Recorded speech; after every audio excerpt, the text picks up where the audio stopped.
আসসালামু আলাইকুম। আশা করি সবাই ভালো আছেন। আলহামদুলিল্লাহ আমি আমার পরিবার সবাই ভালো আছি। বুঝতেই পারছেন আজকে আমার ভিডিওটা হচ্ছে ভাত মাখানো। সবার আগে চোখে পড়ছে এই লাল মরিচ, শুকনা মরিচ। আর আমরা বাঙালি, ওরে বাপরে বাপ, ঝাল খাবো, ঝালে মরে যাব, তারপরও ঝাল খাবো। এই জন্যই তো আমরা বাঙালি, তাই না? খায় দায়ে পেট খারাপ হয়ে যাবে, তাও খাওয়া ছাড়বো না। মেন কথায় আসি, শীতের সকাল ছিল, অনেক লেট একটা ভিডিও।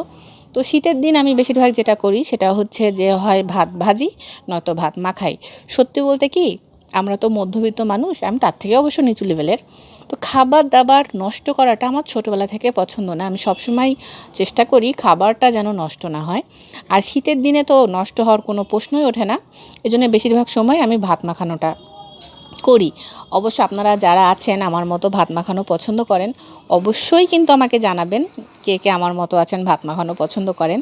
আর শীতের সকালে এরকম ভাত মাখানো ঝাল ঝাল, তার সাথে একটু ভর্তা, জমে ক্ষীর বাবা কি আর বলি।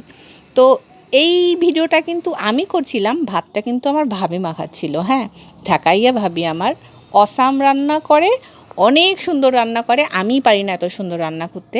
আর আমি তো মনে করেন যে ভাইয়ার বাসায় যাই, ভাবিকে শুধু প্যারা দেই, ভাবি এটা খাবো, ভাবি ওইটা খাবো, ভাবি এটা করো, ভাবি ওইটা করো। কার কার আমার মতো এত সুন্দর মিষ্টি ভাবি আছে অবশ্যই কিন্তু জানাবেন। এত বকছি তবু মনে হচ্ছে ভাত মাখানো শেষ হচ্ছে না। ধৈর্য ধরছিলাম, বুঝছেন, কখন ভাত মাখানো হবে আর আমি ভিডিও করা ছেড়ে দিয়ে ভাতটা খাবো।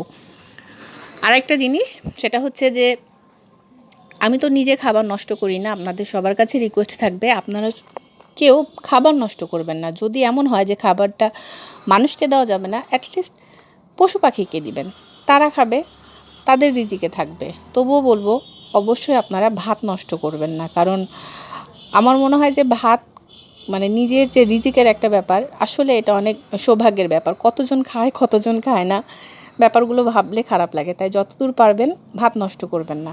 আজকে এই পর্যন্তই, সবাই ভালো থাকবেন। আল্লাহ হাফেজ।